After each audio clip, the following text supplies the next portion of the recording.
नमस्कार दोस्तों, आप देख रहे हैं सच सस्ता है। मैं हूं आपके साथ डिंपल राणा। जैसा कि आप सभी लोगों से मैंने वादा किया था कि महाराणा प्रताप को लेकर एक वीडियो मैं लेकर आऊंगी और आज मैं वो वीडियो लेकर आई हूं।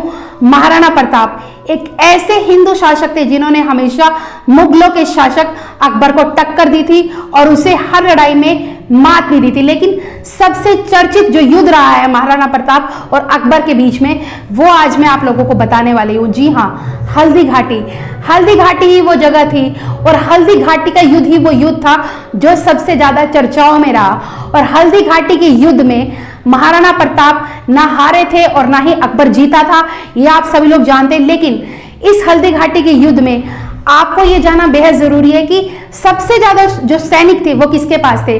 85,000 सैनिक लगभग अकबर के पास थे जो मुगलों का शासक था, और कुल 20,000 सैनिक महाराणा प्रताप के पास थे। लेकिन उसके बावजूद भी महाराणा प्रताप ने हार नहीं मानी, वो लगातार लड़ते रहे। ऐसे थे हमारे महाराणा प्रताप। और जो लोग जो आज छोटे नेता, जो 2 कौड़ी के नेता, जिनकी कोई इज्जत नहीं है, जिन्हें कोई जानता नहीं है, वो हमारे महाराणा प्रताप पर उंगली उठा रहे हैं, ये बर्दाश्त नहीं किया जाएगा। उन सभी नेताओं के लिए, उन 2 कौड़ी के लोगों के लिए ये वीडियो है।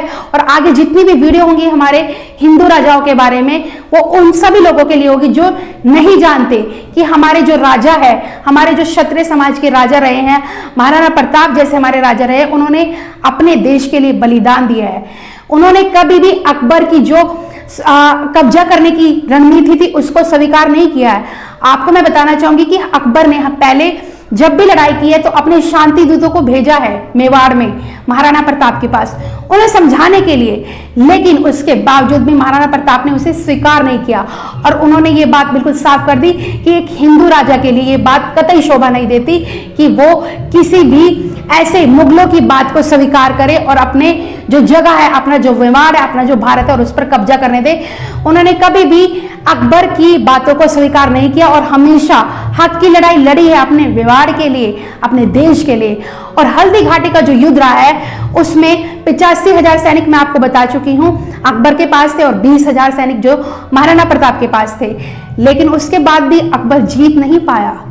अकबर, जिसको आप लोग महान बताते हैं ना, वो सो कॉल्ड जो पार्टी है, सो कॉल्ड पार्टी के नेता हैं जो अकबर को महान बताते हैं, वो जान ले कि 85,000 सैनिक होने के बाद भी आप युद्ध जीत नहीं पाए। और हमारे महाराणा प्रताप 20,000 सैनिक होने के बाद भी उन्होंने लगातार लड़ाइयां लड़ी है। और हल्दी घाटी के युद्ध के बाद भी उन्होंने अपने जो मेवाड़ की 85% जमीन का जो टुकड़ा है वो वापस लिया है अकबर से। आप जानते हैं ये बात। और जब हल्दी घाटी का युद्ध समाप्त हो गया था ना, यानी कि जब ना तो महाराणा प्रताप हारे थे और ना ही अकबर जीता था, उसके बाद भी अकबर ने लगभग 6 बार कोशिश की है महाराणा प्रताप पर आक्रमण करने की, मेवाड़ पर आक्रमण करने की लगभग 6 बार कोशिश की है। और जो लोग कहते हैं ना कि अकबर जीता था, तो क्यों उसने बार बार कोशिश की मेवाड़ पर कब्जा करने की।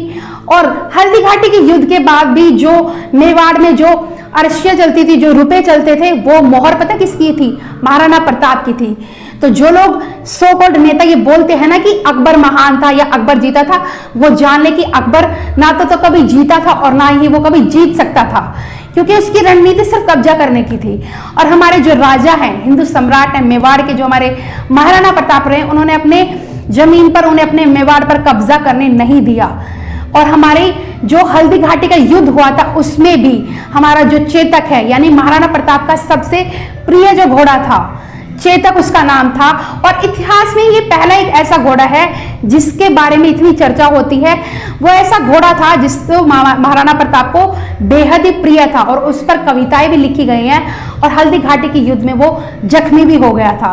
लेकिन महाराणा प्रताप को लेकर जो लोग नहीं जानते हैं ना, वो इतने महान थे। उन्होंने अपने मेवाड़ को बचाने के लिए, अपने मेवाड़ को बचाने के लिए उन्होंने घास की रोटियां खाई हैं, उन्होंने अपने घर बार त्यागा है। ये जानते हैं, उन्होंने अपने जो युद्ध की विद्या है वो अपनी माँ से सीखी थी। वो राजस्थान के कुंभलगढ़ में पैदा हुए थे।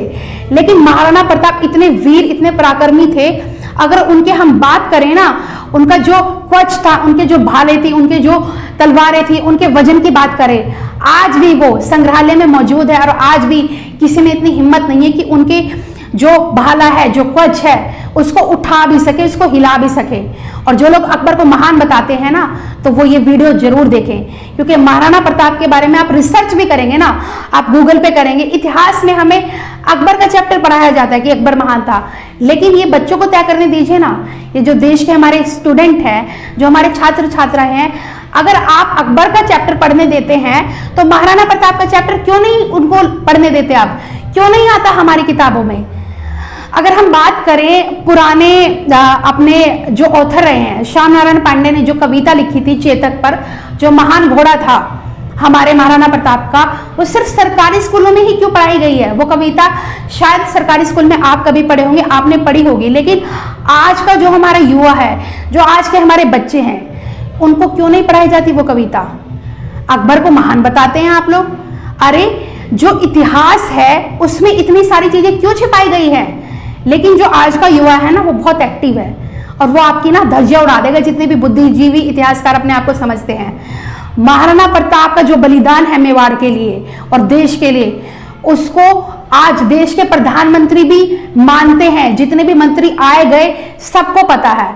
लेकिन ये जो दो कौड़ी के नेता है जिनकी कोई पहचान नहीं है, वो चर्चाओं में आने के लिए हमारे महाराणा प्रताप के नाम का इस्तेमाल ना करें, ये अच्छा नहीं होगा आपके लिए। हालांकि कटारिया जैसे जो नेता है उन्होंने माफी मांग ली है, लेकिन माफी मांगने से नहीं होगा, आगे से उन सभी नेताओं को ध्यान रखनी होगी ये बात कि महाराणा प्रताप जैसे राजाओं के बारे में आप एक शब्द भी ना निकालें।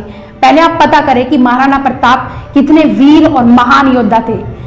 आज मैं आपको उस घोड़े की कविता, चेतक की कविता जो श्याम नारायण पांडे ने लिखी है, वो भी मैं आज आपको सुनाने वाली हूं।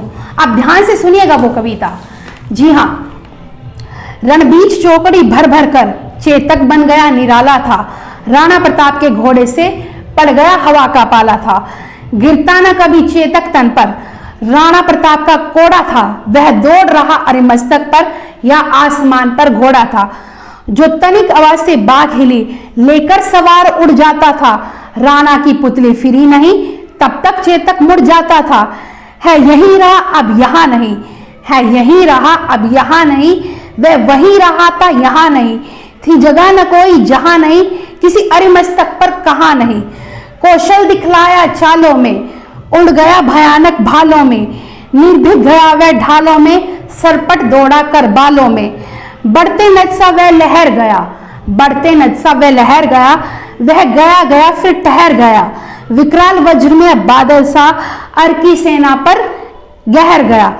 भाला गिर गया निशंग, हर टापों से खन गया अंग, बैरी समाज रह गया दंग, घोड़े का ऐसा देख रंग। जब हल्दी घाटी का युद्ध समाप्त हुआ था, उस समय पर जो चेतक था, चेतक एक ऐसा घोड़ा था जो हमेशा उसके जो सर है उस पर एक हाथी का मुकोटा लगा रहता था, और हल्दी घाटी के युद्ध में जब वो लड़ाई लड़ रहा था तो उसने उसके जो पैर थे वो आक्रमणियों की तरफ से हाथी के जो तलवार लगी थी तो उसके जो पैर है वो उसमें आ गए थे। ऐसा था हमारा चेतक, हमारे महाराणा प्रताप का वीर घोड़ा। और ये श्याम नारायण पांडे जी की कविता है जो मैंने आपको सुनाई है, लेकिन ये सिर्फ सरकारी स्कूलों की किताबों में आपको पाई जाएगी, जो प्राइवेट स्कूल हैं उनमें क्यों नहीं पाई जाती। तो ये हमें उन बुद्धिजीवी इतिहासकारों से आज भी शिकायत है कि आपने हमें अकबर का इतिहास तो पढ़ाया जबकि उसने कुछ ऐसा किया भी नहीं, लेकिन आपने महाराणा प्रताप के इतिहास को क्यों छिपाया है। हमें महाराणा प्रताप का चैप्टर भी पढ़ना है और हमें पढ़ाया जाना चाहिए। और इसी के साथ मैं विदा लेती हूँ, और आगे मिहिर भोज प्रतिहार को लेकर जो डाउट है लोगों के मन में कि वो गुज्जर थे या राजपूत थे, उसको भी क्लियर करूंगी। सबसे पहले आपको बता दूं कि वो राजपूत वंश के थे, और जो गुज्जर उनके साथ जुड़ा है ना, वो किसी जगह का नाम था, तो उसके बारे में अगली वीडियो में चर्चा होगी। लेकिन आप सभी लोगों से विनती है, प्लीज हमारे चैनल को सब्सक्राइब करें, और हिंदू राजाओं के बारे में जो लोग नहीं जानते हैं उनको ये वीडियो शेयर करें, जो जानते हैं उनको भी शेयर करें, और ज्यादा से ज्यादा इस वीडियो को वायरल करें, और उन दो कौड़ी के नेताओं को दिखा दें कि जो महाराणा प्रताप जैसे वीर है ना, उनके बारे में बोलने की आपकी औकात नहीं है। और इसी के साथ मैं विदा लेती हूँ। जय भवानी।